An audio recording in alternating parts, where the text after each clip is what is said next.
চাই। আমি একা সব পারবো না, তবে আমি নমুনা দেখাই দিয়ে যাচ্ছি।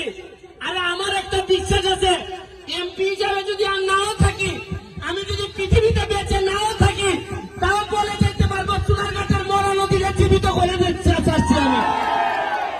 যারা আমাকে সহযোগিতা করেছেন, দুলাল হাজি, আমাদের বাহার, আমাদের তাজুল বাহার, আমাদের সোহাগ, তানিম, যারা করছেন সবার প্রতি আমার কৃতজ্ঞতা রইল।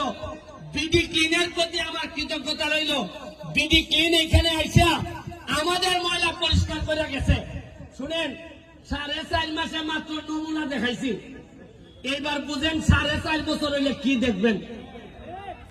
পরিষ্কারের কাজ পুরা 3 কিলোমিটার রাস্তা হবে, ওয়াকওয়ে হবে, এই স্পিড বোট চলবে।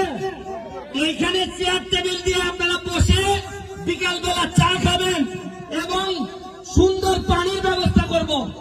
আপনারা যে এই বাড়িগুলো আছেন, আপনাদেরকে বলি, আপনারা ময়লা পানি আল্লাহর রাস্তে পৌরসভার সাথে আলাপ করে আপনারা যার যে ময়লা পানিটা যদি নিজেদের মধ্যে রাখেন, যেভাবে আমার বাসায় আমি রাখি, আমি তো আমার বাসার ময়লা নদীতে ফেলি না। আপনাদের সাথে আমি, আপনারা আমার লোক, আপনারা আল্লাহর রাস্তে ময়লা ফেলেন না, কারণ ময়লা ফেললে আপনাদের সাথে যুদ্ধ করে আমরা পারবো না।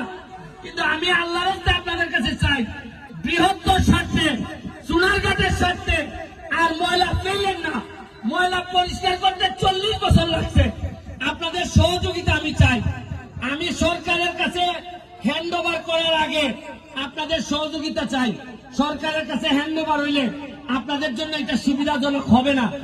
আমি কালকে ওই মাথা থেকে এই মাথা পর্যন্ত 3 কিলোমিটার জায়গা আমি দেখে আসছি।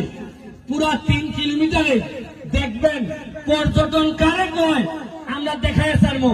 আমি বলছিলাম কিনা যে যারা ঘাম দিয়ে গোসল করে তারা ইতিহাস বদলায়। ঘাম দিয়ে গোসল করতে যেহেতু শিখছি, আপনারা আশ্চর্য হবেন। এই যে ক্যামেরাগুলা, প্রতিটা ক্যামেরা হাজার হাজার ডলার ইনকাম করে। জীবনে চিন্তা করছেন, ভিডিও হয় মরা নদীর উপরে আর টাকা ইনকাম হয় নিউ ইয়র্কের ডলার ইনকাম হয়। এই প্রথম চুনারঘাটের মাটিতে শুরু হয়েছে। এইটার জন্য আমি মনে করি আপনারা খালি চুনারঘাটের লোক না, এখানে হবিগঞ্জ থেকেও ইউটিউবার আসছে, এইখানে বিভিন্ন জায়গা থেকে ইউটিউবার আসছে, ঢাকা থেকেও ইউটিউবার আসছে। শুনেন, এই চুনারঘাট মাধবপুর আমরা ইতিহাস বদলাইতে আইছি, আমরা আগের মতো করে আর চলবো না। আপনারা জানেন, গত 4 মাসে আমি 29.5 কোটি টাকা বরাদ্দ পাইছি। কত টাকা পাইছি?